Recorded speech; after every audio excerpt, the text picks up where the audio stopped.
Yo espero, hermanos, que esta semana sea una semana rica en bendiciones.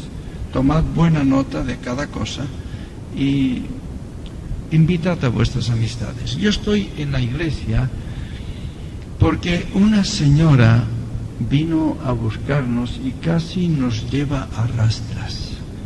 Mi madre era clienta suya, tenía una tienda, ella era adventista, mi madre no, y siempre decía: tienes que venir a la iglesia, es tan bonito lo que explica el pastor, es un mensaje tan precioso, tú tienes que venir a escuchar.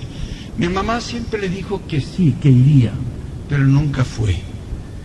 Ya sabéis que el trabajo, la pereza, el diablo siempre busca alguna excusa para que tú no vayas donde puedes aprender el mensaje de Dios. Pero un día, un domingo, a las 6 de la tarde, la reunión era a las 7, estamos estudiando la Biblia, mi madre, mi hermano, yo y un amigo. Mi mamá ya era viuda, mi papá ya hacía 10 años que había muerto. Llaman a la puerta y se presenta esta amiga de la tienda y decía: vengo a buscaros. Mi mamá se quedó un poquito extrañada y quizás molesta porque no le había avisado que vendría. Me dijo: no me dijiste nada. Bueno, pero os vengo a buscar. La reunión de hoy te va a gustar mucho. He pensado en ti. Bien, mi mamá entra al salón y dice: aquella señora que os he hablado muchas veces, hoy viene a buscarnos. ¿Y qué decimos? No estamos preparados. Bueno, quedamos un poquito perplejos de la audacia, de la insistencia, y al final yo reaccioné y dije: bueno, pues tendremos que ir, aunque sea para quedar bien, ¿no? Para quitárnosla de encima, para que esté contenta, ¿no? Así que nos arreglamos rápido, fuimos a la iglesia con ella, y cuando entramos vimos al pastor que estaba predicando Daniel capítulo 2. Nos encantó tanto ver esto, cómo la profecía estaba marcando los pasos de la historia, que nunca más faltamos un día en la iglesia. De esto hace 45 años. La Biblia dice: forzarlos a entrar para que se llene mi casa. ¿No dice esto la Biblia? Esta señora casi nos forzó, casi nos obligó, ¿verdad? Sí, hermanos, todos tenéis amigos, parientes y vecinos que quizás nunca vendrán a escuchar un sermón, pero tú le aprecias y quizás él te aprecia a tú. Irlo a buscar. Algunos de los que los vais a llamar dirán que van a venir, pero no van a venir. Coge tu carrito, vengo a buscarte. Una vez venga y escuche, si volverá o no ya depende de ella, que es libre de hacerlo. Pero ella sabrá que tú pensaste en ella, que tú te acordabas de su problema, que tú la aprecias de verdad y te molestaste de ir con tu carro a buscarla. Y esto la gente también lo entiende. Y si es llamada del Señor, si es una persona sincera y honesta, entenderá y se quedará con nosotros para la gloria de Dios. Bien, yo quisiera pues empezar nuestro culto con la cita bíblica, que es Segunda de Crónicas, capítulo 20, versículo 20. Aquí encontramos dos promesas maravillosas para el pueblo de Dios. Segunda de Crónicas, capítulo 20, versículo 20. Y cuando se levantaron por la mañana, salieron al desierto de Tecoa. Y mientras ellos salían, Josafat, estando en pie, dijo: oídme, Judá y moradores de Jerusalén, creed a Jehová vuestro Dios y estaréis seguros, creed a sus profetas y seréis prosperados. Aquí hay dos promesas maravillosas para el pueblo de Dios, y me gustaría comentar un poquito cada una de ellas. Esta promesa es para mí, esta promesa es para ti, hermano, si tú crees. Creed a Jehová vuestro Dios y estaréis seguros. Hermanos, la seguridad es necesaria. La inseguridad produce enfermedad física y mental. Desde septiembre 11, lo que pasó en este gran país, en Nueva York, se ha demostrado que no hay seguridad en ninguna parte, ni en los Estados Unidos. Solamente hay seguridad en Dios. ¿Estáis de acuerdo? Sí, aunque el diablo intentará de que usted dude de que en Dios se puede estar seguro. El diablo sabe cómo hacerle dudar a usted y tiene 1000 estratagemas extrañas para que usted llegue a dudar de la protección del Señor. Había un joven que su papá le había educado de tal forma que le decía que en Dios estamos seguros, que Dios mandaba sus ángeles y nos guardaban en todo momento. Si tú estás con mi Dios, nada te va a pasar. Bien, así había sido educado este joven de unos 16, 17 años más o menos. Pero este joven tuvo un gran desengaño. Resulta que sus propios hermanos le vendieron como esclavo. Para aquella persona que no sepa, y si hay un jovencito aquí que no sabe, vender como un esclavo era ser peor tratado que un animal, sin ningún derecho de ninguna clase. Hubiera sido mejor que lo hubieran matado que venderle por un esclavo. ¿Imagináis el desengaño, la desilusión, el disgusto que tendría José? ¿Os ponéis en su lugar? Así lo que papá me dijo no era cierto. Bien, una vez pasado el susto y el disgusto, quedó algo, lo más importante, lo que su papá le había enseñado. Y se cumplió la promesa que encontramos en Proverbios 22:6. Instruye al niño en su carrera, que aunque fuere viejo, no se apartará de ella. Una vez pasado el susto y el disgusto, quedó lo que su papá le había enseñado y decidió ser fiel a Dios a pesar de la desgracia. Hermanos, hay una lección para nosotros, parece. Ser fiel a Dios a pesar de lo que venga, porque Dios nos ama. El Señor guió las cosas de tal forma que el dueño que le compró era un hombre listo, inteligente. Sin duda sería también bastante honesto y vio en José algo especial que no había en los otros siervos. Y pronto en su casa le puso por todos sus negocios. Pero el diablo quiso tentar de nuevo y amargar la vida a José. Y le propuso quizá la prueba más grande que pueda tener un hombre. Su esposa, que sería muy hermosa, aprovechando que su marido estaba de viaje, le tentó para que se acostara con ella. Pensad que es una prueba fuerte, no solamente por la gran tentación de una gran señora, sino que él sabía que si él rechazaba, lo que le pasaría. ¿Habéis comprendido alguna vez? Y así fue.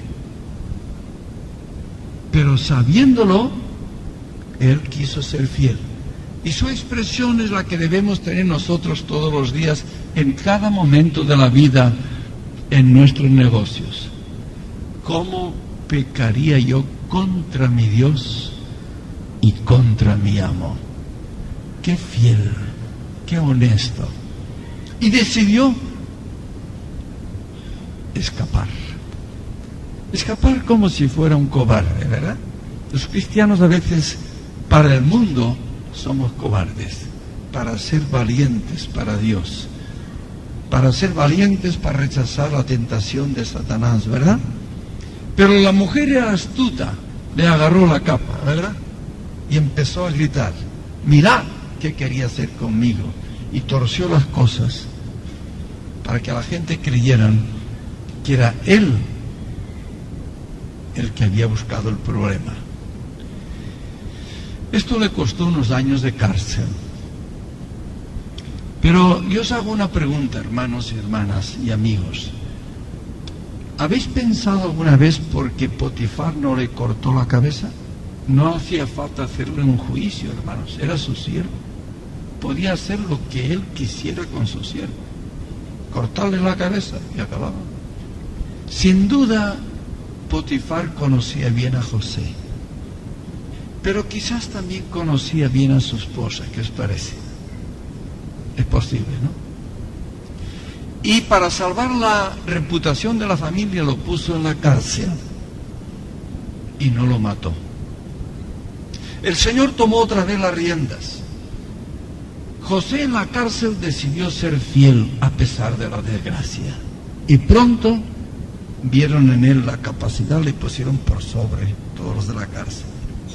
Dios entró en su camino de nuevo y dio 2 sueños a 2 siervos de Faraón que estaban presos. Y estaban preocupados. ¿Qué será lo que hemos soñado? Y él te dije, yo te voy a decir lo que te va a pasar. De aquí 3 días te van a sacar de la cárcel y te van a colgar. Y a ti le dijo, y tú de aquí 3 días te sacarán de la cárcel para ponerte en el lugar donde estabas. Y cuando estés allí, acuérdate de mí, que estoy aquí por una injusticia. Y ya sabéis que la gente somos ingratos. Nunca más se acordó de José. Pero Dios volvió a intervenir y dio un sueño maravilloso a Faraón. Un sueño extraño. 7 vacas gordas, 7 vacas flacas. Las flacas se comen las gordas, se quedan flacas igual. 7 espigas, etc. Todos los sabios no supieron adivinar el misterio. Y luego Dios tocó el corazón al siervo y dijo, ahora me acuerdo que en la cárcel hay un hombre que adivina los sueños. Traedle, dijo Faraón. Y José le explicó el sueño. Vendrán 7 años de abundancia. Habrá mucho trigo, mucho cereal, haz nuevos hilos, nuevos almacenes. Guarda, porque vendrán 7 años de miseria y tú salvarás a tu pueblo. Ya sabéis que viendo la apariencia de José y la sabiduría de José, Faraón le dijo, tú vas a ser el gobernador para llevar a cabo esta obra. Y José enriqueció a Faraón, porque con los años todos tuvieron que vender sus posesiones y todo para poder pasar 7 años de hambre. Así que Faraón fue enriquecido en gran manera. Los propios hermanos de José tuvieron que venir a buscar trigo cuando se enteraron que en Egipto había trigo. Ya sabéis la historia, que es muy bonita y muy triste a la vez. Pero el último día, cuando él se presentó a sus hermanos, porque sus hermanos no le conocieron, se había crecido mucho, iba todo como un egipcio, era el señor de toda la tierra, se hacía traducir para que sus hermanos vieran que no les entendía, cuando él entendía, cuando hablaban entre sí. Y el último día hizo marchar a todo el mundo, cerró las puertas y les dijo, yo soy vuestro hermano. ¿Habéis pensado cómo te lo harían? Yo soy vuestro hermano que vendisteis a los madianitas. Y todos ahora se va a vengar de nosotros, ¿verdad? Qué bonito dice, no tengáis miedo. Vosotros pensasteis mal acerca de mí, pero Dios lo tornó para bien. Y se cumplió la promesa de Romanos 8:28.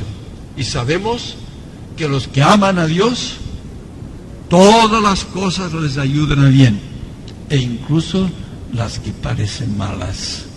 Tengamos confianza. En Dios estamos seguros. ¿Están de acuerdo? Qué garantía, qué seguridad, qué felicidad, hermanos. Que cualquier cosa que nos ocurra, tengamos confianza. Dios está al control de todo. La otra promesa, también muy maravillosa, es: creed a sus profetas y seréis prosperados. Hermanos, todos queremos prosperidad, ¿verdad? Dios también quiere que tú seas prosperado, hermanos. ¿Habéis pensado alguna vez por qué no tenemos más dinero? Yo sí he pensado, he dicho: Señor, aquella gente impía, hay tanta gente mala y eres millonaria, le sobra dinero por todas partes, yo ando justito, ¿verdad? Con el tiempo he llegado a pensar el por qué. En mi iglesia yo he conocido hermanos que mientras eran pobres eran unos fieles miembros, colaboraban y trabajaban con la iglesia. Cuando el Señor les bendijo y se hicieron ricos, no aparecen en la iglesia. Muy triste esto. Hermanos, el dinero no es malo. El dinero es una bendición para el fiel creyente, ¿verdad? El dinero, las ofrendas que hemos dado se van a traducir en pan para los pobres, vestido para los desnudos, misioneros para aquellos que no pueden pagar un misionero. Y España, cuando yo entré en la iglesia, teníamos que ser sostenidos por los pastores que venían de Norteamérica. Allí no podíamos, ni teníamos libertad, ni dinero. No teníamos nada. Bien, ahora España somos de los países, somos los pobres de los ricos, ¿no sabíais? España es de los países ricos, pero somos el pobre de los ricos. O sea, el último, pero nos cuentan como ricos. Ahora estamos dando dinero para aquellas naciones que no tienen nada, absolutamente nada. El dinero es una bendición en las manos del fiel creyente. ¿Estáis de acuerdo? Dios quiere que seamos prosperados. Pero sabéis que la copa que está rebosando se necesita mucho equilibrio para que no se derrame, ¿no sabéis? La copa que está medio vacía permite hasta correr con ella. Hermanos, se necesita mucha consagración. Dios quiere que tú seas prosperado, pero quiere que seas salvado en primer lugar. ¿Habéis comprendido? Quizás si yo no tengo más dinero, quizás si tú no tienes más dinero, no es que Dios no me ame, ni me quiera, ni pueda bendecirme. Quizás yo no estoy preparado para llevar la copa rebosando. Y como Dios me ama y quiere mi salvación, me da justo la medida para que ni le maldiga, ni me olvide de él. Así que el problema es nuestro, ¿estáis de acuerdo? Dios quiere que seas prosperado. Vamos a orar, no tanto que me dé dinero, como que me dé la santificación, para que yo pueda ser un siervo útil y fiel en todo, tratándose en este caso del dinero. Dios quiere que seamos prosperados en otras cosas. Hay cosas que son más importantes que el dinero, ¿estáis de acuerdo? Sí, si usted tiene mucho dinero y no tiene salud, no va a gozar del dinero. El que va a gozar de su dinero será el médico y la farmacia. Ellos se lo van a pasar muy bien. Hermanos, la salud es más importante que el dinero, ¿estáis de acuerdo? Y Dios quiere que tenga salud. Ahora, ¿cómo se explica que haya tantos enfermos en nuestra iglesia o en nuestras iglesias? ¿Es que Dios no nos ama? ¿Es que Dios no puede curarnos? ¿Es que es una maldición del diablo? Nada de esto. Nosotros somos los culpables, hermanos, ¿sabíais? Sí. Sí. La promesa de la Biblia, y varias veces la promesa: ninguna enfermedad habrá en el pueblo de Dios. Ahora, ¿cómo se explica que haya tantas enfermedades, hermanos? Me gustaría que lo entendierais bien. Antes que tú nacieras, antes que yo naciera, Dios dio información de los principios de vida sana, según la ley natural, que si tú vives de acuerdo a sus principios, el resultado será salud plena, hermanos. Pero si tú no lees y no pones en práctica estos consejos, el resultado es enfermedad. No es que Él quiera que tú estés enfermos. No es que Él no quiera curarte. Él que quiera es que leas y rectifiques y mejores. Algunos olvidan que, como dice la Biblia, la senda del justo es como la luz de la aurora, que va en aumento hasta que el día es perfecto. Por lo tanto, cuando nosotros creemos, nos bautizamos, nos entregamos a Jesús, nacemos de nuevo, ¿estáis de acuerdo? Empezamos una nueva vida. Y un niño no sabe nada. Habrá que leer, habrá que aprender, habrá que mejorar en todo. Y hermanos, hay hermanos que hace 20 años que están en la iglesia y son exactamente como entraron. Es cierto que para entrar nos piden un mínimo. En este caso es Levítico 11, supongo que todos estáis de acuerdo. Esto es un mínimo, no es un máximo, hermanos. Es un mínimo. Y cuando usted ha entrado y se ha aceptado, usted tiene que crecer en todo. En educación, en buenas palabras, en buen porte, en ser ordenado, en ser limpio. Porque si alguno está en Cristo, nueva criatura es. Las cosas viejas pasaron. Yo antes hablaba de otra forma, tomaba, fumaba, tenía mis amigotes, etc. Soy nueva criatura, he cambiado mi estilo y cada vez tengo que acercarme más a mi maestro. Hoy se ha dicho, ¿verdad?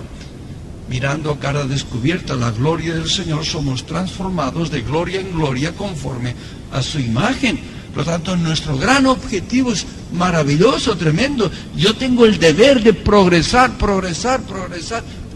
todos los años, todos los días, todos los meses. También en la salud. Dios ha dado normas de vida sana. Somos el único pueblo en el mundo. Los judíos solamente tienen Levítico 11, los judíos. Y son fieles en esto. Pero nosotros el Señor nos ha dado mucho más. Lo ponemos en práctica. Lo leemos. Hacemos planes. Por lo tanto, nosotros somos los culpables de nuestros problemas. Yo espero que esta semana va a ser una revelación. Y espero que hagáis planes para hacer cambios, para la gloria de Dios. Los primeros resultados serán salud para vosotros y vuestros hijos. Salud física ya. La mente más abierta. Mejor dispuesto el corazón, ¿verdad? Y luego testificar con otras personas que no conocen nada de nuestro Padre Celestial. Hay otra cosa que Dios quiere que progresemos, es la parte espiritual. Sí, hermanos, Dios no se goza que seamos enanos espirituales. Debemos crecer continuamente. Por lo tanto, habrá que leer todos los días, no solamente la escuela sabática, que también es un mínimo. Leer la escuela sabática, hacer la escuela sabática es importante, pero es un mínimo. Y a partir de aquí hay que acrecentar el año bíblico, lecturas buenas que iremos dando consejos, lo que hay que leer para aprender, para desarrollar la mente, la persona, el carácter, el estilo de vida, que realmente vean que somos pueblo de Dios, ¿o no? Sí, hermanos, creed a sus profetas y seréis prosperados. Seremos prosperados material, mental, espiritualmente. Y de todas formas, Dios ha mandado siempre a sus profetas, a su pueblo, desde la antigüedad hasta el Nuevo Testamento, o sea, tiempo contemporáneo a nosotros. Y estos profetas tienen la misión de orientar, amonestar, instruir al pueblo, orar por el pueblo e incluso, si conviene, morir por el pueblo. ¿Os acordáis de Moisés, el gran profeta, que durante muchos años guió al pueblo y que en cierta ocasión el Señor, viendo la rebeldía del pueblo, le dijo: apártate que voy a destruir este pueblo? ¿Y cuál fue la reacción de Moisés? ¿Quién se acuerda? Y a ti te pondré sobre gente más grande. Él no aceptó. Ráeme del libro de la vida si no perdonas a tu pueblo. Así que el profeta además está dispuesto a morir por el pueblo. Sí, todas las desgracias que ocurrieron a los israelitas a través de su historia fueron porque no aprendieron, no aceptaron a sus profetas. Y hemos leído ya el año pasado, cuando hablamos de Amós y otros profetas, ¿verdad?, cómo el pueblo estaba continuamente en la apostasía, no aceptaba los consejos. Una vez había un profeta que estaba muy triste, y el Señor le dice: ¿qué te pasa, Samuel? El pueblo quiere un rey, quiere ser como la otra gente. ¿Habéis leído este trozo? Este trozo es tremendo. Sí, el pecado del pueblo de Dios en todas las épocas, y también la nuestra, porque no pensáis que somos mejores. Siempre hay el problema de pensar que nosotros somos mejores que los israelitas o los judíos. No, hermanos, somos de la misma carne y tropezamos casi las mismas piedras. El pecado del pueblo de Dios es siempre querer ser como las otras gentes. A veces lo demostramos con nuestra apariencia, con nuestra vestimenta, con nuestra comida, con nuestras diversiones y con otras cosas más. Estamos diciendo, no de palabra, pero sí de hechos, que queremos ser como las otras gentes. Hermanos, yo os hago la pregunta: ¿por qué queremos ser como las otras gentes? Cuando Dios nos ha escogido para que seamos real sacerdocio, gente santa, pueblo adquirido. Hermanos, si deberíamos estar gozosos, no acomplejados, no disgustados. Gracias, Señor, que me escogiste, ¿verdad? Y testificar y vivir a la altura como príncipes que somos de Dios. Sí, hermanos. ¿Qué dijo el Señor? No llores, le dijo Samuel, porque no te han rechazado a ti, sino a mí, para que yo no reine sobre ellos. Así que, hermanos, aprendamos la lección. Cuando rechazamos al profeta, estamos rechazando a Dios que le mandó. ¿Estáis de acuerdo? Cuando aceptamos al profeta, estamos aceptando a Dios mismo. Hermanos, yo me gustaría poner esto a nuestro nivel.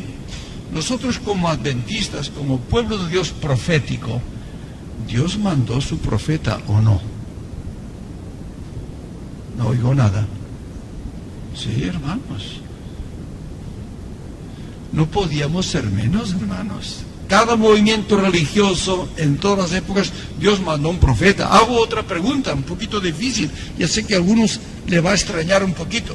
¿Creéis que Lutero, Juan Hus, Wycliffe, etcétera, etcétera, no eran profetas? Sí, señores, que eran profetas. ¿Qué son profetas? Que a veces entendemos que profeta es aquel que adivina lo que va a pasar. No, en primera acepción. Profeta es aquel que habla en el nombre del Señor. Aquel que instruye un pueblo, que educa un pueblo, que va adelante y guía un pueblo para el Señor. Este es un profeta. Y estos hombres que hemos mencionado fueron grandes profetas. En el nombre del Señor sacaron al pueblo de la apostasía, de la religión falsa, de salvación por obras, a la justificación por la fe. Fueron grandes profetas. Que es cierto que no entendieron toda la luz, claro, porque la luz es progresiva, ¿verdad? Pero hicieron cambios tremendos, jugaron sus vidas. Sí, nosotros también nos dio Dios nuestro profeta, pero no fue como Moisés, aquel grande hombre, ni fue como Samuel, ni fue como Pablo, ni fue como Pedro. Fue sencillamente una niña enfermiza. ¿Qué te parece? ¿Sabéis por qué? Porque lo que iba a dar el Señor era tan grande, que si fuera un hombre tan grande como Moisés, lo atribuían a su sabiduría que tenía. Pero no cogió lo más vil de este mundo, lo menos instruido, lo menos capacitado, y enfermiza además, para que vieran que lo que se hablaba era la gloria de Dios, hermanos. Sí, hermanos, sirvió al Señor 70 años. Aquella niña enfermita que parecía que no vivía hasta los 20, 25 años, vivió hasta los 88. ¿Y sabéis por qué? No fue solamente por la bendición de Dios. Es que a veces nos hemos vuelto tan evangélicos, y perdonad la expresión, que solo pedimos solamente un milagro de parte de Dios. No, ella vivió tantos años porque aceptó la reforma pro salud. ¿Y sabéis por qué algunos de nuestros pioneros, como el que vino a Europa, se murieron muy jóvenes? Porque no aceptaron la reforma pro salud. Quizás esto nunca lo escuchasteis, sino hoy, hermanos. Recordad lo de Gálatas, la ley de la causa y el efecto. No os engañéis, Dios no puede ser burlado. Todo lo que el hombre sembrare, eso también segará. Por delante de Dios no hay discriminación, todos somos iguales, el creyente y el no creyente. El que se desvía sufre la consecuencia. Y no es voluntad de Dios, es culpa de él que no entendió o no quiso sacrificarse o no le dio importancia y pagó las consecuencias. Ministró 70 años, hermanos. Buscadme en Antiguo y Nuevo Testamento cuántos profetas ministraron 70 años. Su vida fue todo un milagro. Escribió 100.000 páginas, 100.000. Ni Pablo, ni Moisés, ni nadie escribió tanto. ¿Habéis pensado alguna vez? 100.000 páginas. Usted puede encontrar toda clase de información. Si usted necesita buscar sobre vestimenta, lea, hermanos, que le dirá el vestido que usted tiene que llevar para venir a la iglesia, hermanos. Y hay hermanos que sería bueno que lo leyeran, ¿no os parece? Muchos ven a la iglesia como si fueran de excursión, otras como si fueran a la playa. No me expreso más claro, pero creo que al buen entendedor es suficiente. Hermanos, estamos en la presencia del Dios de los dioses, del Rey de los reyes, del Señor de los señores, y habrá que venir como merece. ¿Os parece? Si usted quiere saber sobre vestimenta para vivir saludable, lea, no encontrar ningún médico lo que va a encontrar allí. ¿Qué tesoro tenemos, hermanos? Tesoro, pero está debajo del almud, y creo que es el momento de ponerlo en el candelero para que alumbre a toda la casa. ¿Cuánta gente toma pastillas para la mala circulación de la sangre? Y es que visten mal. No cubren sus extremidades. Yo he visto gente ahora en pleno invierno que van como si fuera en verano, hermanos. No estamos en agosto. Luego, si no cubrimos las extremidades, la sangre no va a las extremidades. Y cuando no va a las extremidades, porque no hay calor, porque no están abrigadas, trastornan el sistema nervioso y quebrantan el corazón. ¿Cuánta gente que toman pastillas para el corazón, sistema nervioso y mala circulación es porque visten mal? Claro, la moda arrastra, la gente van pues como la gente van, pero oiga, hay un sistema de vivir y vestir y comer como Dios manda. Nosotros no somos gente. Esto hay que tener en cuenta. La gente va así, pero yo no soy gente. Yo soy del pueblo de Dios, y tú también. Y tú no tienes que regirte por la moda de la gente, tú tienes que regirte por lo que Dios ha dicho, lo que es correcto. Si usted quiere conocer bien nutrición, hermanos, todavía la ciencia moderna, los grandes sabios, los médicos, toda esta gente tan científica no ha podido captar el mensaje de nutrición y salud que tenemos los adventistas. Todavía no. Yo he estudiado mucho, hermanos, conozco bien. Yo fui naturista antes que adventista. Y cuando entré a la iglesia y conocí esta luz, digo, ¿y cómo esta gente no sabe lo que tienen? No aprecian. Y esto me ha hecho muy famoso porque soy naturista de profesión, pero además ahora adventista. Y me he leído muchas veces estos libros, que hay una luz tremenda. Y claro, me he hecho muy famoso porque yo tengo doble instrucción que cualquier naturista de la calle. Cualquier naturista de la calle conoce. Y cuando uno lee lo que Dios dice, se corrigen estos errores porque Dios ya nos avisa. Cosas que la medicina todavía tiene por ciertas, Dios las detesta. Por lo tanto, qué bueno saber esta cosa, ¿verdad? Si usted quiere criar bien a su hijo, lea La conducción del niño, hermanos. El mejor libro del mundo. Usted no puede encontrar un libro mejor para educar a su hijo que La conducción del niño. ¿Cuántas gracias doy a Dios por este libro, hermanos? Tener 8 hijos mayores, todos bautizados, todos fieles a la iglesia, todos integrados, todos hacen la reforma por salud, etc. Esto, hermanos, es un milagro moderno, hermanos. Esto es un milagro, hermanos. ¿Cuánta gente tienen 4 hijos, 2 a la calle, 2 acá a la iglesia? Y conocido gente, pues que están todos en la calle. Hermanos, ¿crees que Dios me ama más a mí que a alguno de ustedes? Dios no hace excepción de personas. La clave para entender esto es que yo cumplí unas condiciones que quizás usted no las cumplió. ¿Y cuáles son las condiciones? Que lean, dice la Biblia. Cuando lea usted este libro muchas veces y lo ponga en práctico, usted verá un milagro del cielo. Este libro lo hemos leído mi esposa y yo 8 veces. ¿Y sabéis por qué lo hemos leído 8 veces? Porque tenemos 8 hijos. Si hubiéramos tenido 12 hijos, había que leerlo 12 veces, hermanos. Yo cuando veo hermanos que leen una vez y nunca más lo leen, hermano, ¿cuántas veces hay que leer la Biblia? ¿Una vez a la vida solamente? No, todos los días. Y lo ideal sería leer toda la Biblia, cada año leer toda la Biblia. Y cada vez que usted lea entenderá nuevas cosas que antes no había captado. Es la palabra de Dios, que además nos da vida, nos da sabiduría, nos da fuerza, nos da inteligencia, ¿verdad? Y cuando los niñitos ya empezaban a ser de 3 y 4 años, leíamos padres e hijos juntos todos los días este libro, La conducción del niño. Así que se ha cumplido la promesa. Pero, y es que yo he cumplido unas condiciones que quizás usted no cumplió. Yo cuando veo a un joven que se casa y no ha leído el hogar cristiano, y no ha leído La conducción del niño, y alguno más que, ¿cómo se van a casar, hermanos? Si lo más difícil de este mundo, y no ha buscado instrucción de parte de Dios, hermanos, ¿cómo quieres que le vaya el negocio?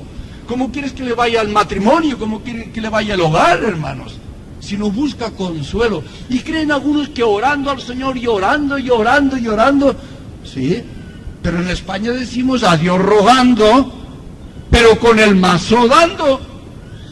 Si usted ora al Señor, pero no lee, no se instruye, no pone en marcha los buenos consejos de Dios, pues la respuesta no viene, hermanos, porque usted se descuida una grande cosa.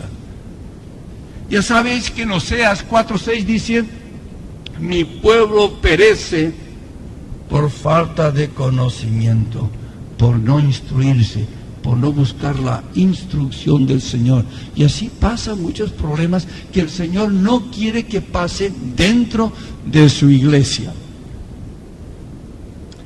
Sí, hermanos, ¿habéis pensado una vez por qué el Señor mandó tanta instrucción? Somos el pueblo de toda la historia, incluido el tiempo de Moisés y el tiempo de los apóstoles, que ha recibido más información. ¿Por qué?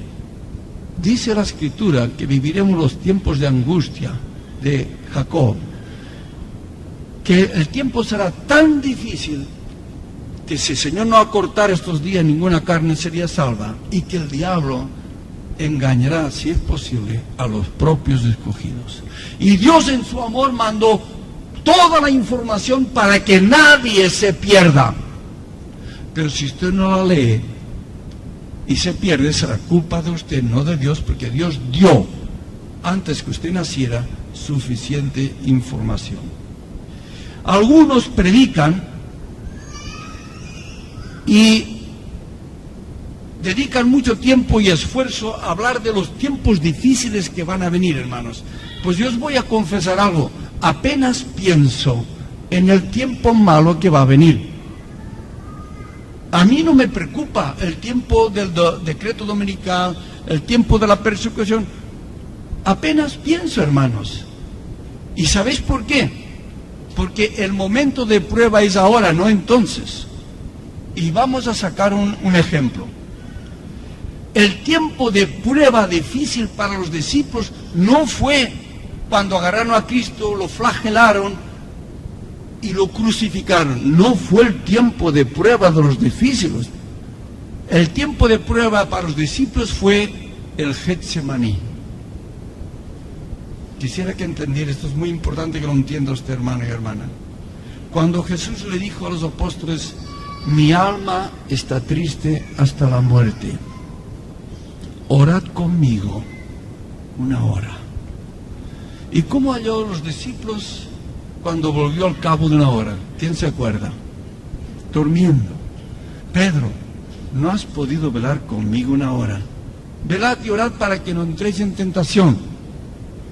El espíritu, la verdad, es presto, pero la carne enferma. Cuando volvió a la segunda hora, ¿cómo halló a los discípulos? Durmiendo. Y a la tercera vez que vino, dijo: dormid ya, está todo resuelto. Ahora hago una pregunta muy difícil, hermanos. No contesté rápido. ¿Jesús necesitaba que orasen por él? ¿Sí o no? Esta es la pregunta. Estáis indecisas, ¿no? Bueno, ¿Jesús era enteramente hombre, sí o no? Sí. Si Jesús no hubiera necesitado que orasen por él, ¿qué mérito tendría de haber soportado las pruebas que soportó? Jesús tomó nuestro lugar en todo, ¿o no?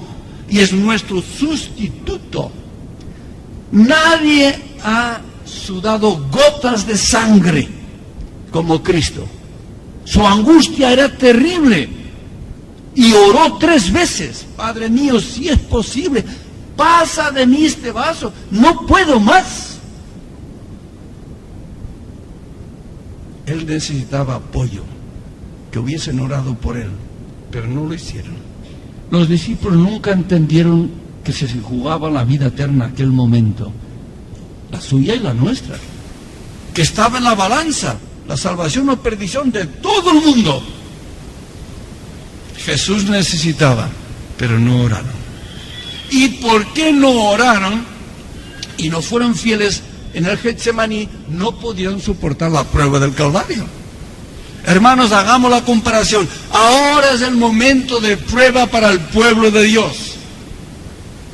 Si usted es fiel en todo, cuando venga la prueba, no se preocupe, el Señor le va a guardar. Pero si a usted no vive 100% con su fidelidad, cuando venga la prueba usted no podrá soportar. ¿Qué le pasó a Pedro? Que había jurado que él lo seguiría hasta la muerte, y fue el primero que lo abandonó, porque cuando tenía que orar estaba durmiendo. Hermanos, ¿cómo estamos ahora? ¿Orando o durmiendo? ¿Leyendo la Biblia y los testimonios o mirando la televisión, hermanos? Os hablo muy serio, hermanos.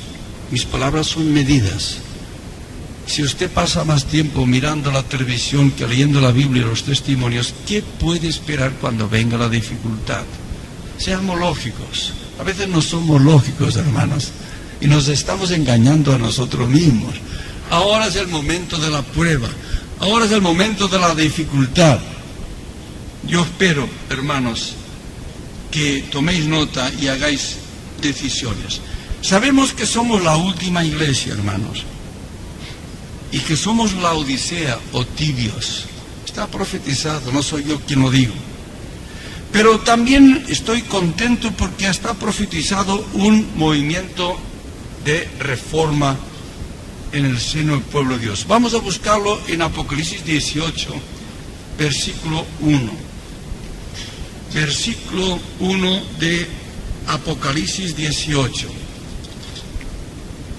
Después de esto vi a un ángel descender del cielo con gran poder y la tierra fue alumbrada con su gloria. Esto es un movimiento de reforma, hermanos. ¿Quién es este ángel, hermanos? ¿Habéis pensado una vez? Lo repito otra vez el texto.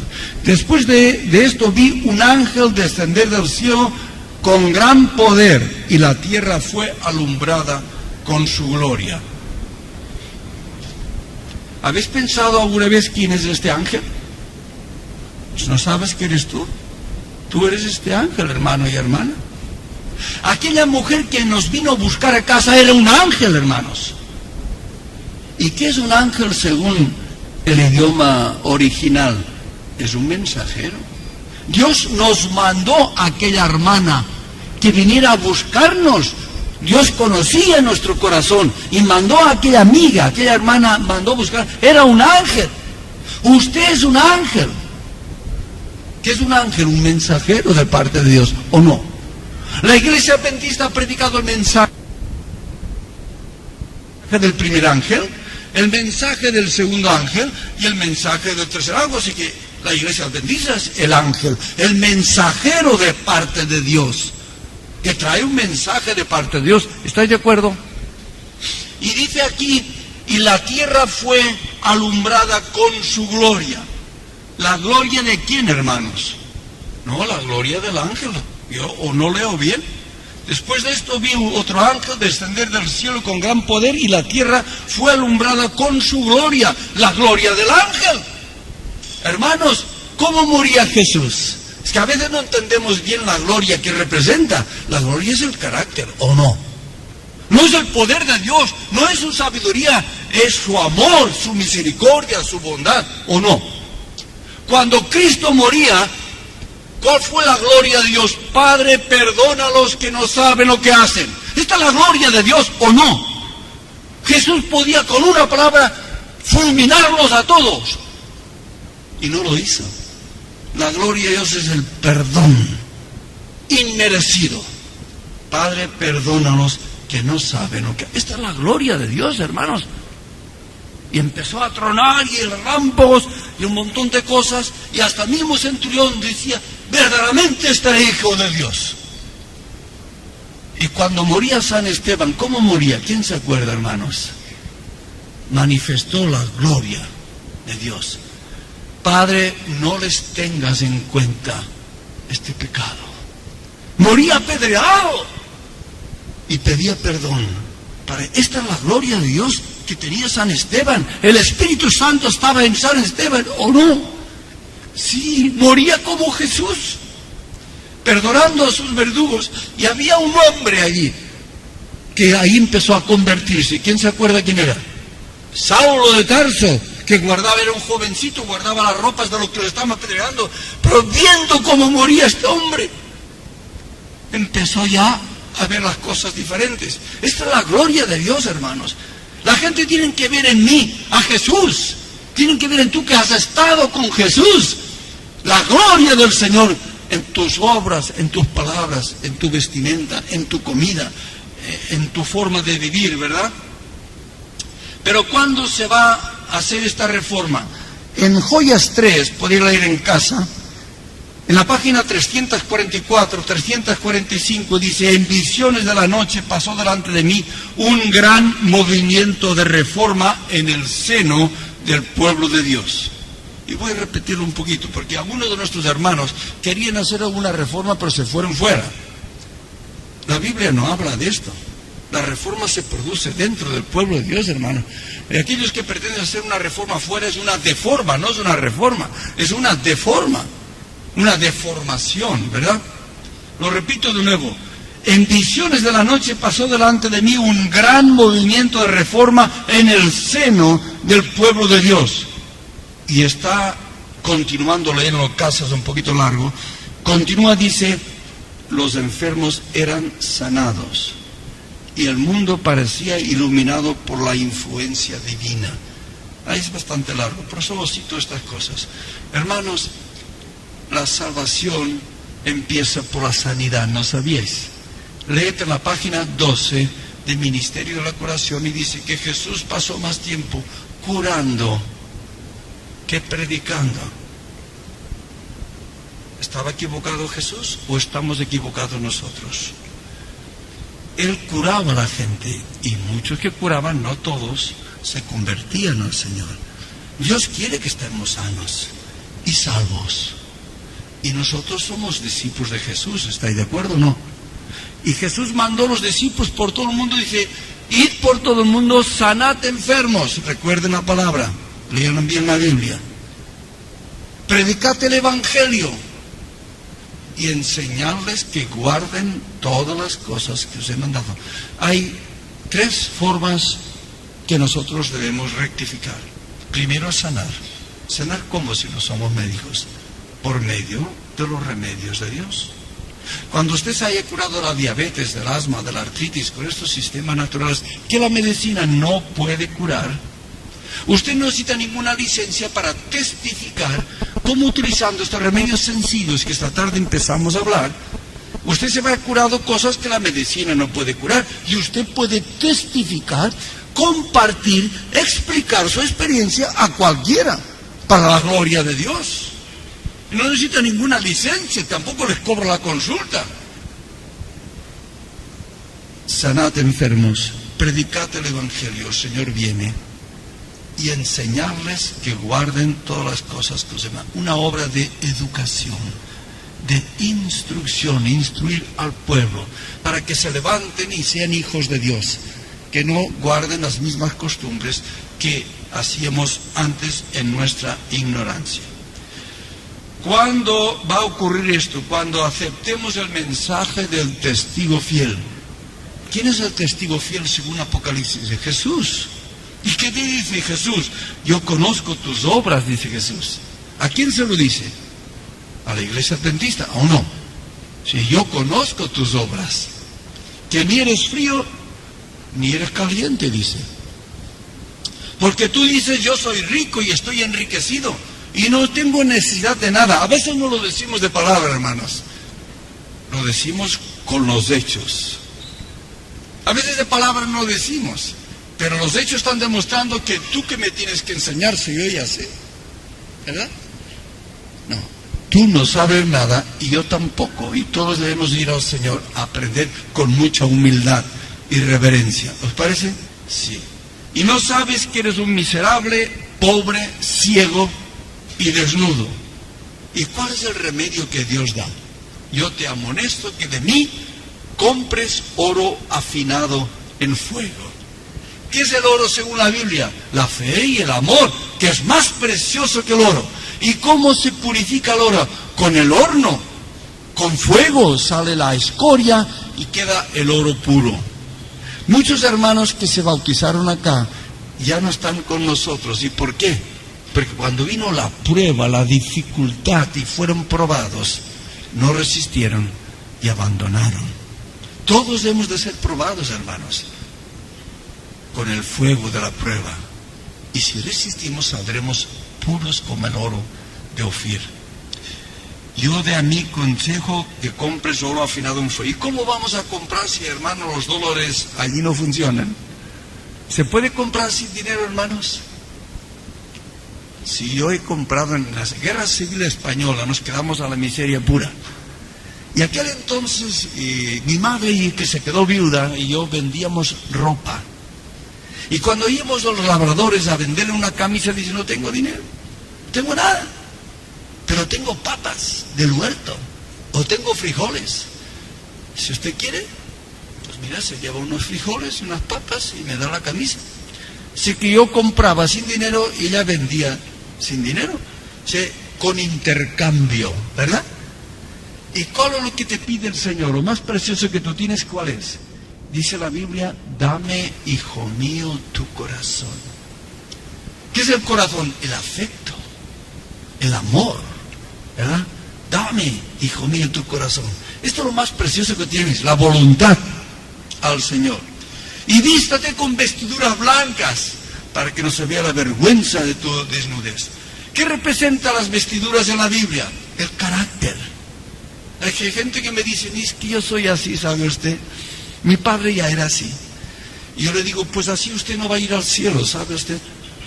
Debemos cambiar el carácter de unos hermanos, sí. Fijaros, Pedro sí cambió, y Juan, el hijo del trueno, que quería matar a todos, mandar fuego del cielo que los quemara a todos. Y cuando leemos su carta y su epístola, ¿verdad? Hijo míos, estas cosas os escribo para que no pequéis. Pero si alguno hubiere pecar, ¿verdad? Tenemos a Jesucristo el justo, ¿verdad?